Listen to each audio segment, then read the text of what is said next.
বলেন বলেন বলেন। আমি ওদের নাম বলবো না, কারণ ভাসুরীর নাম ধরলে কবিরা গোনা হয়।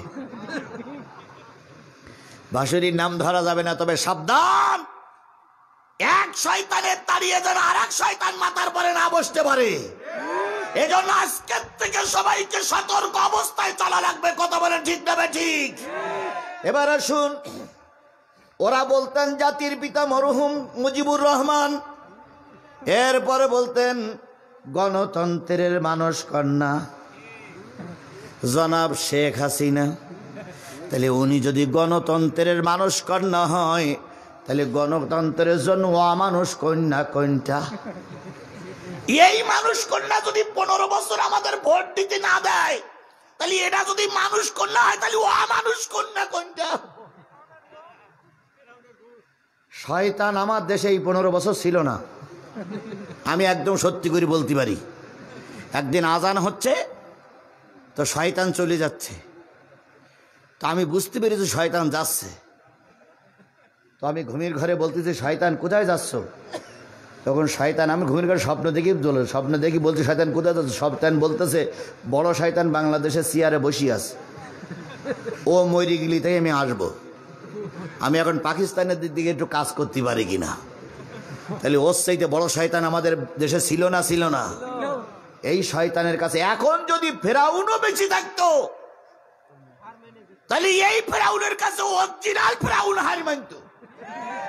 অরিজিনাল ফেরাউন বলতো, আমি তোর কাছে পারবো না, তুই আমার বড় আপা, আমি তোর ছোট ভাই, তুই টিকে থাক। কত কৌশল, কত বুদ্ধি, কত হেকমত, কত ব্যবস্থা করেছে শুধুমাত্র বিরোধী দলকে দামাই রাখার জন্য। কথা বলেন ঠিক না ঠিক? আমি যে জিনিসটা বোঝাতে চাচ্ছিলাম, মাথার পরে বসে থাকলো দুই শয়তান, একজন শয়তান আর একজন শয়তানি। দুই শয়তানি বসে থাকতো, আইন করেছিল যদি ছবি অবমাননা করা হয় 6 মাসের জেল। বাবার ছবি নিয়ে কোনো বাজে কথা বললি 6 বছর জেল। তাহলে একজনের ছবির বিরুদ্ধে কথা বললি 6 মাস, আর একজন ছবি অবমাননা করলি 6 বছরের জেল। অথচ আল্লাহর নবীর বিরুদ্ধে কত লোক কত কথা বলেছে, একটা বারের জন্য তাদেরকে জেলে দেওয়া হয়নি। তাহলে নবীর মহব্বত আমার দিলের ভিতরে কি করে আসলো? আগেই বললেন নবীর মহব্বত আমার দিলের ভিতরে বেশি। মুজিবারের জন্য 80-90-100টা গরু জবাই করে শিবগঞ্জের প্রকাশ্য ময়দানে জবাই করে খাওয়া হলো। আর রসুলের জন্মদিন মৃত্যুদিন কোন পাশে চলে গেল মুসলমানের বাচ্চা জানেই না। রোজার মাসে ওপেনলি, সামনে রমজান মাস, রোজার মাসে ওপেনলি তারা খানা পিনা করেছে। প্রতিবাদ করতে গেলে ঠ্যাং ভেঙে হাসপাতালে দেওয়া হয়েছে। একটা বারের জন্য তাদের বিচার করা। আমি আজিজুল ইসলাম খুব বেশি বড় ভক্ত আমি না, আমার বাংলাদেশে খুব বেশি পরিচয় নাই। এ লোক ভুল কর্মে বলে বেশি আমি বড় ভক্ত, আসলে ভাঙা ডোল বাজে বেশি। আমার কোনো পরিচয় নেই। তারপরও শিবগঞ্জের ওপেনলি, শিবগঞ্জের মাটিতে আওয়ামী লীগ আর জাতীয় পার্টির লোকেরা একজোট হয়ে মিছিল করেছিল, জিহাদিকে শিবগঞ্জে ঢুকতে দেবে না। এই শিবগঞ্জের মাটিতে জাতীয় পার্টি আর আওয়ামী লীগ একজোট হয়ে গোটা শিবগঞ্জে মিছিল করেছে যে জিহাদি ঢুকতে দেওয়া হবে না।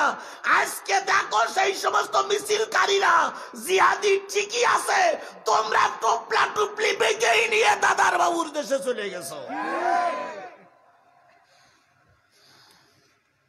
আমি যেটা আপনাদের বোঝাতে চাচ্ছি সেটা হলো, তাহলে ছবি অবমাননা করলে জেল হয়, নবী অবমাননা করলে র্যাঙ্ক বাড়ে।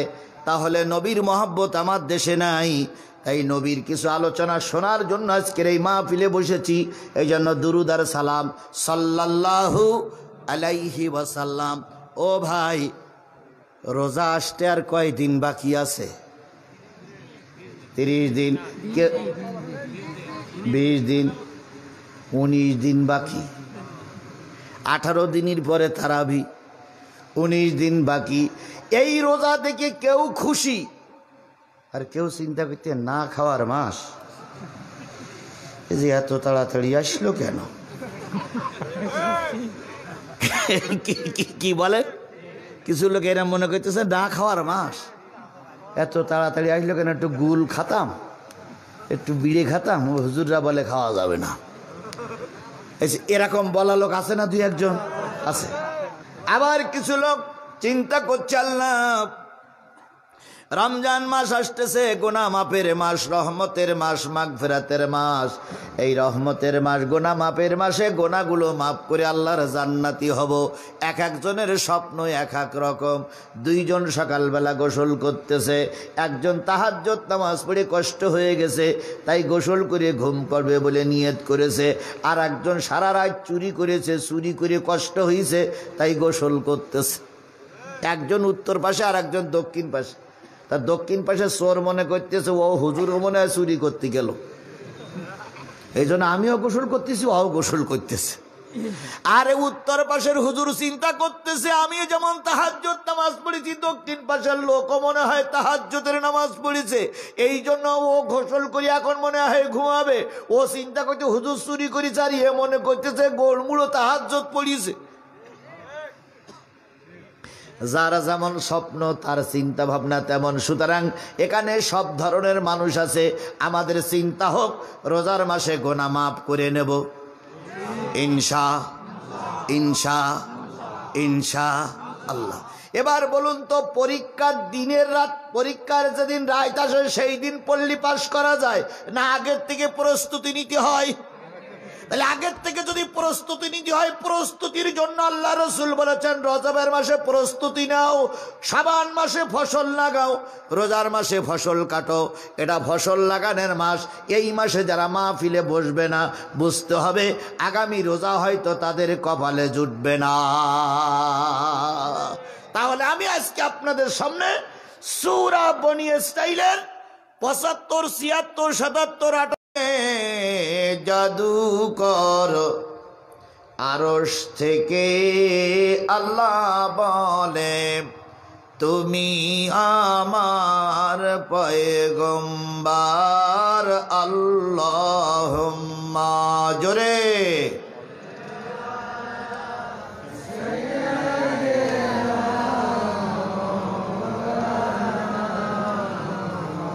আলা আলি হাবিবেনা লা ইলাহা ইল্লাল্লাহ, জোরে লা ইলাহা, আরো জোরে লা ইলাহা, লা ইলাহা, লা ইলাহা, লা ইলাহা ইল্লাল্লাহ মুহাম্মাদুর রাসূলুল্লাহ, লা ইলাহা, লা ইলাহা, লা ইলাহা ইল্লাল্লাহ মুহাম্মাদুর রাসূলুল্লাহ।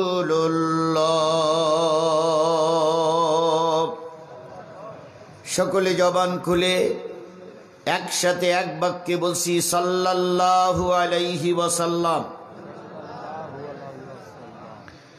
বগুড়া জেলার শিবগঞ্জ উপজেলা, শিবগঞ্জ উপজেলার বুড়িগঞ্জ গামড়া ইবতেদায়ী মাদ্রাসার উদ্যোগে অনুষ্ঠিত হচ্ছে 18তম একদিন ব্যাপী বিরাট তাফসিরুল কোরআন মাহফিল।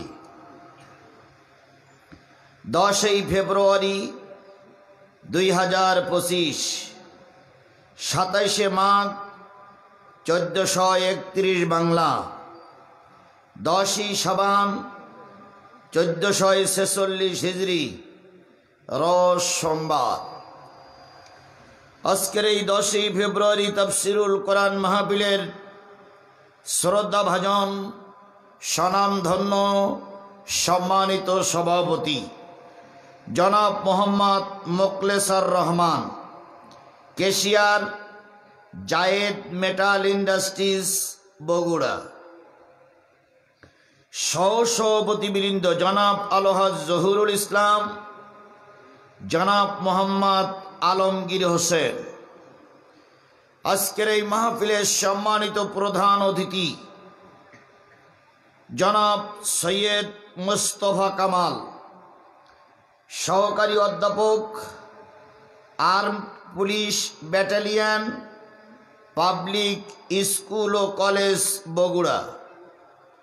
আজকের এই মাহফিলের বরেণ্য অতিথিবৃন্দ, দাওয়াতি অতিথিবৃন্দ, সম্মানিত অতিথিবৃন্দ, বিশেষ অতিথিবৃন্দ, সম্মানিত ভাই পরিচালক, আজকের মাহফিলের আলোচক বৃন্দ, বিশেষ করে আলোচনা করেছেন তরুণ ও উদীয়মান বক্তা, সুললিত কণ্ঠের অধিকারী, বিশিষ্ট আলেমে দ্বীন, বিশিষ্ট ইসলামী চিন্তাবিদ, বিশিষ্ট মিডিয়া ব্যক্তিত্ব জনাব মুফতি মাওলানা মোহাম্মদ ফজলুর রহমান রাশেদী, ট্রিপল টাইটেল ও মিডিয়া ব্যক্তিত্ব সম্পন্ন তামিরুল মিল্লাত, ঢাকা। আলোচনা করেছেন হাফেজ মাওলানা মোহাম্মদ মাসুদুর রহমান কামেল ও প্রভাষক ফাজিল মাদ্রাসা মহাস্থান সহ গর্বিত মায়ের গর্বিত সন্তান শ্রদ্ধেয় ওলামায়ে হযরত, মিডিয়ার সম্মানিত ভাইয়েরা,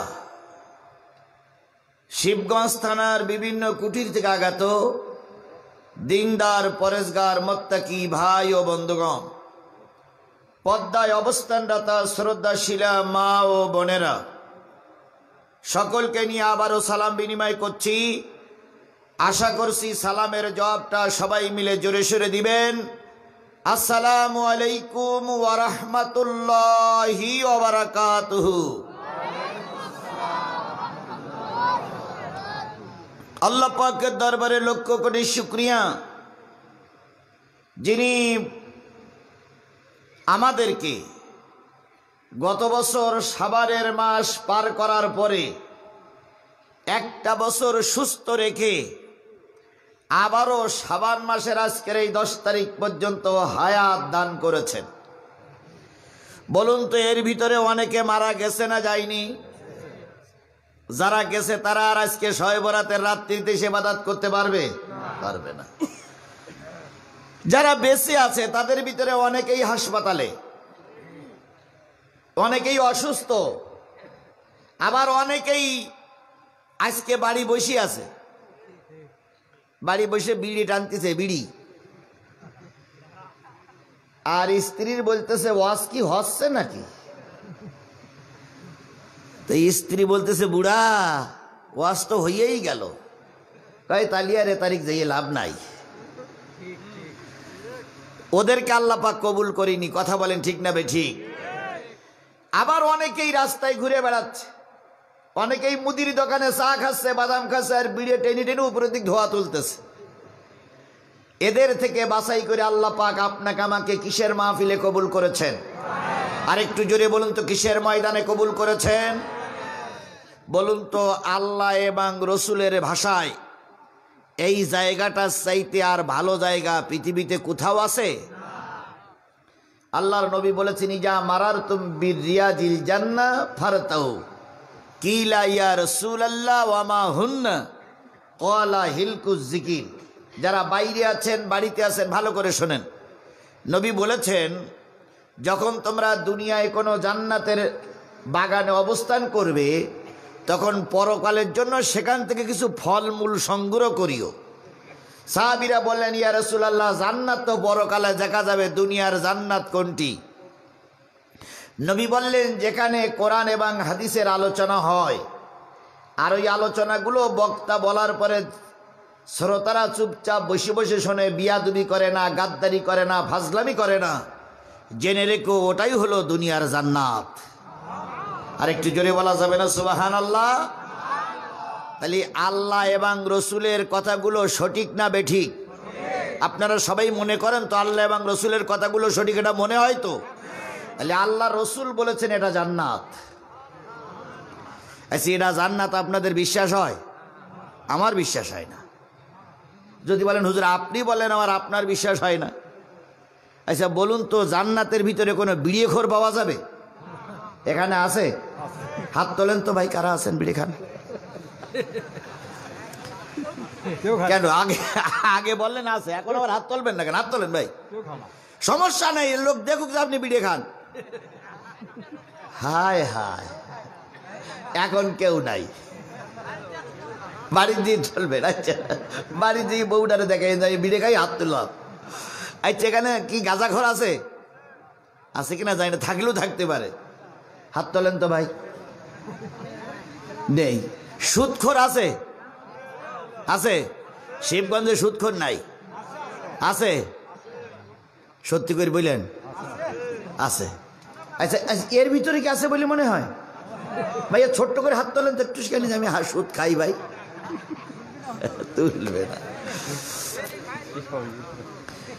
তাহলে এখানে সুদখোর আছে, গাঁজাখোর আছে, বিড়িখোর আছে, বেনামাজি আছে, মিথ্যাবাদী আছে, ঘুষখোর আছে, আছে না নাই?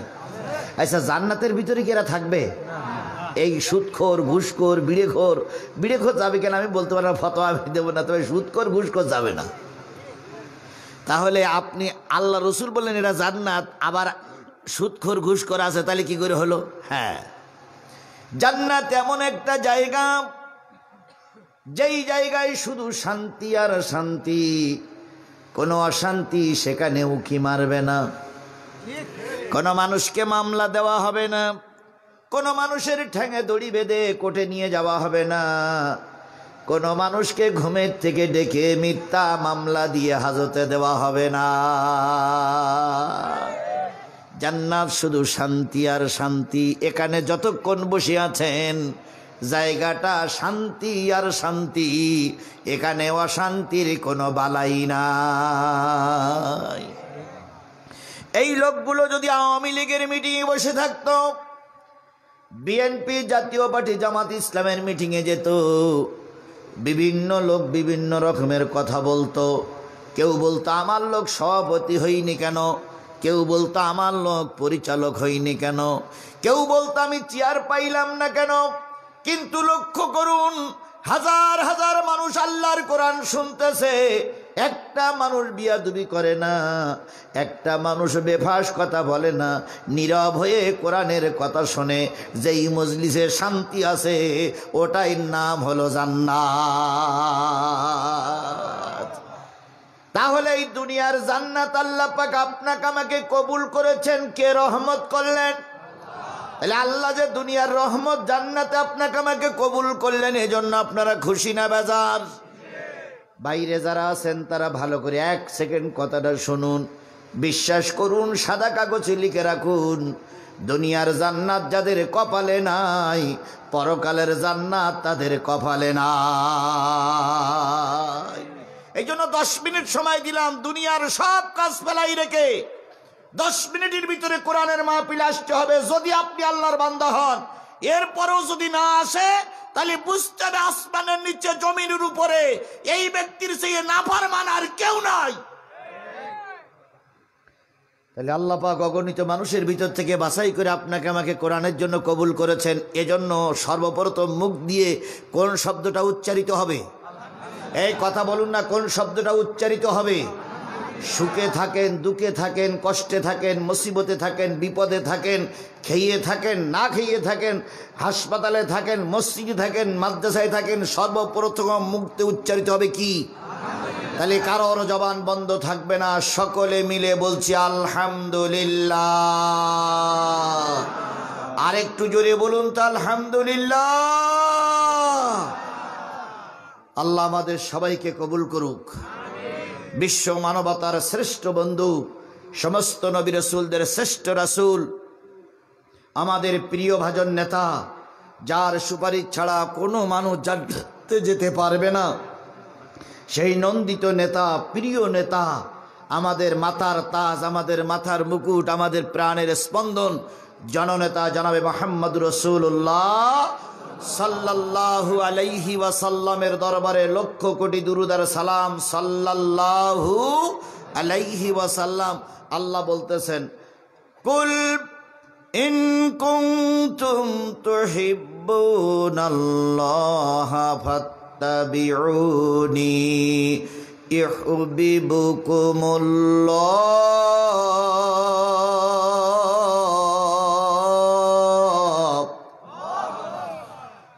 কোরআন তেলাওয়াতের পরে যারা আল্লাহু আকবার বলবে আল্লাহ তাদের জান্নাতে যাওয়ার পথ সহজ করে দিবেন। জোরে বলুন আল্লাহু আকবার, আরো জোরে আল্লাহু আকবার। কুল ইন কুনতুম তুহিব্বুনাল্লাহ, আল্লাহ বললেন নবী তুমি বলে দাও যদি তোমরা আল্লাহরে ভালোবাসতে চাও, ফাত্তাবিউনি, আমি নবী আমার ইত্তেবা করো, অনুসরণ করো। যদি আমার ইত্তেবা আমার অনুসরণ করতে পারো, ইয়াগফির লাকুম যুনুবাকুম, আল্লাহ ওয়াদা করেছে তোমাদের জীবনের গুনাহগুলো মাফ হয়ে যাবে। নবীর অনুসরণ করলে গুনাহ কি? এক কথা বলেন, নবীর অনুসরণ করলে গুনাহ কি? আরো জোরে বলেন, নবীর অনুসরণ করলে গুনাহ কি? দুই পাশে দুই লাইনে লোক বসে আছেন, স্টেজেও লোক বসে আছেন। একটা লোক হাত তুলে বলুন তো হুজুর আমার কোনো গুনাহ নাই, বলেন। একটা লোক হাত তোলেন আমার গুনাহ নেই। একটা লোকের বাংলাদেশে কেবল গুনাহ নেই, সেটা হলো লতিফ সিদ্দিকীর ভাই। না গামছা মার্কা ওটা কাদের সিদ্দিকী না, ওই কাদের সিদ্দিকীর ভাই লতিফ সিদ্দিকী, ওনার কোনো গুনাহ নেই। যদি বলেন হুজুর বললেন কি, উনি এক মাহফিলে বলেছিলেন বারবার তওবা করতে হবে কেন, আমার তো কোনো গুনাহই নেই। তাহলে বাংলাদেশে একটা লোক বেগুনা পাওয়া গেছে, সেটা হইল লতিফ সিদ্দিকী, ওই জন্য জুতো খাইছে। এই তো আপনি জানেন ভালো, দেখেছেন দেখেছেন। ও শ্রোতা বক্তা সেই তো শ্রোতারা ওয়াজ জানে, ওয়াজ করবেন কোথায় আপনি? জি জি ঠিক, আপনার কথা ঠিক। তাহলে গুনাহ আমাদের কম বেশি আছে না নাই? আল্লাহ নিজেই বললেন নবীকে, ফাসাব্বিহ বিহামদি রাব্বিকা ওয়াস্তাগফির ইন্নাহু কানা তাওয়াবা। মক্কা বিজয় হয়ে গেছে, এখন আল্লাহর নামে তাসবিহ পড়ো, আল্লাহর নামে শুকরিয়া আদায় করো, আর বেশি বেশি কার কাছে মাপ চাও? আরো জোরে বলেন, কার কাছে মাপ চাও? তাহলে আল্লাহ নবীকে বললেন মাপ চাও, আর তুমি আমি বলি তোমার আমার কোনো গুনাহ নাই। হায় রে অহংকার, হায় রে অহংকার, হায় রে অহংকার। আল্লাহ পৃথিবীর সব জিনিস সহ্য করে, অহংকার আল্লাহ সহ্য করে কি কায়দায়? আমাদের নেতা নেত্রীরা বলতো আমাদেরকে নামানের মতন শক্ত কোনো বিরোধী দল বাংলাদেশে নাই। ওনারা জাতীয় সংসদে দাঁড়িয়ে বলতেন যতই হরতাল দাও আর যতই আমাদের বিরোধিতা করো, আমাদের নামাতে পারবা না। আসলে তাই বিএনপি আর জামাত নামাতে পারিও নি। ওরা চেষ্টা করেছিল বিএনপি আর জামাতকে কণ্ঠাসা করে রাখলে মনে হয় অনন্তকাল থাকা যাবে, কিন্তু ওনারা জানতো না এ বাদও আল্লাহর আর একটা পিঁপড়ার মতন ছোট দল আছে। পৃথিবীতে যত বড় বড় পাপী আল্লাহ তাদের শায়েস্তা করেছে সবচেয়ে ক্ষুদ্র জিনিস দিয়ে। বড় জিনিস দিয়ে শায়েস্তা করলে আল্লাহর মান সম্মানের ক্ষতি হবে, এই জন্য আল্লাহ বড়দেরকে শায়েস্তা করেছে কি দিয়ে? ছোট দিয়ে। নমরুদকে মারল আল্লাহ কি দিয়ে? মশা দিয়ে। হায় রে আল্লাহ, যে মশাই এক চাপটে 80টা মারা যায়, সেই মশা আবার শুনেছি সে মশা এরকম সজাতি মশা না, ঠ্যাং ভাঙা মশা, ন্যাংলা মশা। ফেরাউনের মারল আল্লাহ নদীতে চুবাই চুবাই। কথা বলেন ঠিক না বে ঠিক? আবরা বাদশা বাইতুল্লাহ ধ্বংস করতে এসেছিল, মেরেছিলেন আল্লাহ কি দিয়ে? ছোট ছোট পাখি, চোড়া পাখির চেয়ে ছোট্ট ছোট্ট পাখি। আবার ছোট পাখিটির ভিতরে যেইটার ঠ্যাং ভাঙা ছিল, যেইটার ঠ্যাং পড়া ছিল, আল্লাহ বলল এইটার দিয়ে তোরে শেষ করব। আবু জাহেল যখন ময়দানে স্মরণ করতেছিল মোহাম্মদের ধরব, টুটি ধরব, জিপ টেনে ছিঁড়ে বলবো মোহাম্মদকে হত্যা করব, আল্লাহ বললেন মোহাম্মদকে হত্যা করার আগে তুই রেডি হ, ছোট্ট ছোট্ট দুইটা বাচ্চা পাঠাই দিলেন মাজ আর মুআব্বাসকে। ওখানে ছোট দুটো বাচ্চা দিয়েই ধ্বংস করে দিলেন আবু জেহেলকে। ঠিক তদ্রূপ আমাদের দেশের ফেরাউনির বাচ্চা, টাটকা নমরুদির বাচ্চা আবু জেহেলের ছোট বোন, এইটা যখন ফেরাউনের ভূমিকা পালন করতেছিল, আল্লাহ বলল যদি বিএনপি আর জামাতের দিয়ে তোরদের ছাড়া করা হয় তাহলে বিএনপি আর জামাতের সম্মানের ক্ষতি হবে, তাই ওদের দিয়ে না মেরে প্রাইমারির স্কুলের দিয়ে ছাত্রদের দিয়ে তাড়া দিয়ে জুতা পিটা করে বাইরে বেরি করে দেছে। খেলা বোঝেন আপনারা? বোঝেন তো? আপনাদের এলাকায় যে নেতা, শোনেন, আপনাদের এলাকার যে নেতারা ফুলের মালা পরাই বলতে আমি বিপুল ভোটে পাশ করেছি, আমার জনপ্রিয়তা সর্বোচ্চে, সেই ব্যক্তি এখন আসুক দিন সামনে, কেরাম পারে। যদি কোনো আওয়ামী লীগের নেতা থাকে তাহলে ফোন নম্বর থাকলে আমার কাছে দেন না, আপনারা ফোন করেন যে জিহাদি আপনার খুঁজতেছে। একটা ওদের যদি একবার সত্যিকার মিষ্টি খাওয়ার দাওয়াত করা হয় তাও বেরোবে না, তাহলে কি সাহস। এই জন্য আমি যেটা বলতে চাচ্ছিলাম সেটা হলো, আমাদের গোনা আছে না নাই? এখানে যারা আছে সবারই কম বেশি গোনা আছে না নাই? হুজুরিরা আছে, পীর সাহেবের আছে, ইমাম আছে, বক্তার আছে, সবারই গোনা আছে। আল্লাহ বললেন নবীর অনুসরণ করলে গোনাগুলো কি হয়ে যাবে? মাফ হয়ে যাবে। আমাদের গোনা মাফ করার দরকার। যে ব্যক্তির গোনা নাই সে ব্যক্তি বাড়ি যাবে, আর যে ব্যক্তির গোনা আছে সে ব্যক্তি আজকে মোনাজাত শেষ না করে বাড়ি যাবে না।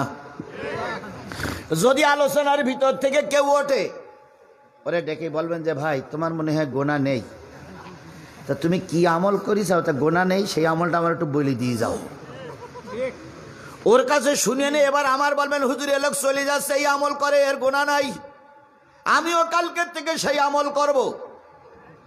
তাহলে গোনা কম বেশি আমাদের আছে না নাই? তাহলে আজকে আমি মুসাফির মানুষ, 20টা মামলা নিয়ে এখনো ঘুরতেছি। 5 দিন আয়না ঘরে থাকলাম, তারপরে সাতক্ষীরার অবস্থা তো আগের ভাই বললেন। এই বিপদমুখ যুক্ত একটা জেলার থেকে আমি এসেছি। আজকে আমরা গোনা মাফ না করে কেউ বাড়ি যাব না। সবাই মিলে বলেন ইনশা, আর একটু জোরে বলেন ইনশা। যুবক মনে মনে ভাবতেছো তোমার মনে হয় মরণ হয় না। আরে যুবক, তোমার মতন কত মানুষ গাড়ি অ্যাক্সিডেন্ট করে মারা গেল, তোমার মতন কত যুবক কারেন্ট শটে মারা গেল, তোমার মতন কত যুবক দেখো জিয়া মেডিকেল কলেজ হাসপাতালে যেয়ে দেখো ক্যান্সার আক্রান্ত হয়ে পড়ে আছে।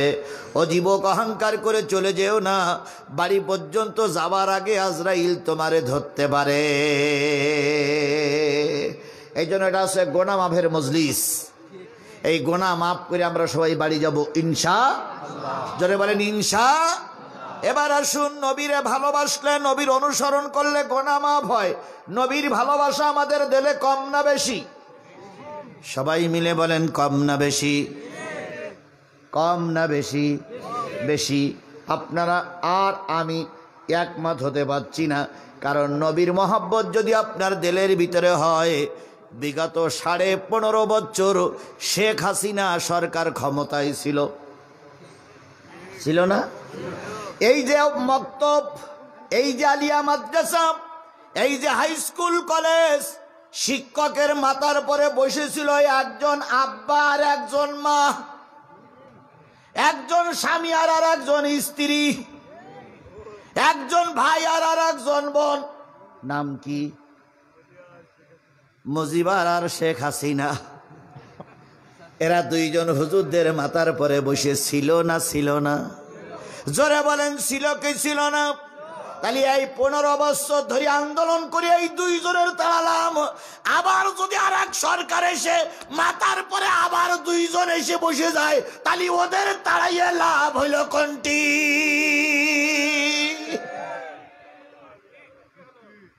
কিছু কিছু লোক আবার আসতেছে যে আমরা ওখান থেকে নামাই, এবার আমরা যেই বসবো। কি কি বলেন বলেন বলেন বলেন বলেন। আমি ওদের নাম বলবো না, কারণ ভাসুরীর নাম ধরলে কবিরা গোনা হয়। ভাসুরীর নাম ধরা যাবে না, তবে সাবধান, এক শয়তানের তাড়িয়ে যেন আর এক শয়তান মাথার পরে না বসতে পারে। এজন্য আজকের থেকে সবাইকে সতর্ক অবস্থায় চলা লাগবে। কথা বলেন ঠিক না ঠিক? এবার আসুন, ওরা বলতেন জাতির পিতা মরহুম মুজিবুর রহমান, এরপরে বলতেন গণতন্ত্রের মানস কন্যা জনাব শেখ হাসিনা। তাহলে উনি যদি গণতন্ত্রের মানুষ কন্যা হয়, তাহলে গণতন্ত্রের জন্য অমানুষ কন্যা কোনটা? এই মানুষ কন্যা যদি 15 বছর আমাদের ভোট দিতে না দেয়, তাহলে এটা যদি মানুষ কন্যা হয়, তাহলে অমানুষ কন্যা কোনটা? শয়তান আমার দেশে এই 15 বছর ছিল না। আমি একদম সত্যি করে বলতে পারি। একদিন আজান হচ্ছে তো শয়তান চলে যাচ্ছে, তো আমি বুঝতে পেরেছি শয়তান যাচ্ছে। তো আমি ঘুমের ঘরে বলতেছি, শয়তান কোথায় যাচ্ছ? তখন শয়তান, আমি ঘুমের ঘরে স্বপ্ন দেখি বলছে শয়তান কোথায় যাচ্ছে? শয়তান বলতেছে বড় শয়তান বাংলাদেশে চেয়ারে বসে আছে, ও মরি গেলি তাই আমি আসবো। আমি এখন পাকিস্তানের দিকে একটু কাজ করতে পারি কিনা। তাহলে ওর চাইতে বড় শয়তান আমাদের দেশে ছিল না? এই শয়তানের কাছে এখন যদি ফেরাউনও বেঁচে থাকতো, তাহলে এই ফেরাউনের কাছে অরিজিনাল ফেরাউন হার মানতো। অরিজিনাল ফেরাউন বলতো আমি তোর কাছে পারবো না, তুই আমার বড় আপা, আমি তোর ছোট ভাই, তুই টিকে থাক। কত কৌশল, কত বুদ্ধি, কত হেকমত, কত ব্যবস্থা করেছে শুধুমাত্র বিরোধী দলকে দামাই রাখার জন্য। কথা বলেন ঠিক না ঠিক? আমি যে জিনিসটা বোঝাতে চাচ্ছিলাম, মাথার পরে বসে থাকলো দুই শয়তান, একজন শয়তান আর একজন শয়তানি। দুই শয়তানি বসে থাকতো, আইন করেছিল যদি ছবি অবমাননা করা হয় 6 মাসের জেল। বাবার ছবি নিয়ে কোনো বাজে কথা বললি 6 বছর জেল। তাহলে একজনের ছবির বিরুদ্ধে কথা বললি 6 মাস, আর একজন ছবি অবমাননা করলি 6 বছরের জেল। অথচ আল্লাহর নবীর বিরুদ্ধে কত লোক কত কথা বলেছে, একটা বারের জন্য তাদেরকে জেলে দেওয়া হয়নি। তাহলে নবীর মহব্বত আমার দিলের ভিতরে কি করে আসলো? আগেই বললেন নবীর মহব্বত আমার দিলের ভিতরে বেশি। মুজিবারের জন্য 80-90-100টা গরু জবাই করে শিবগঞ্জের প্রকাশ্য ময়দানে জবাই করে খাওয়া হলো। আর রসুলের জন্মদিন মৃত্যুদিন কোন পাশে চলে গেল মুসলমানের বাচ্চা জানেই না। রোজার মাসে ওপেনলি, সামনে রমজান মাস, রোজার মাসে ওপেনলি তারা খানা পিনা করেছে। প্রতিবাদ করতে গেলে ঠ্যাং ভেঙে হাসপাতালে দেওয়া হয়েছে। একটা বারের জন্য তাদের বিচার করা। আমি আজিজুল ইসলাম।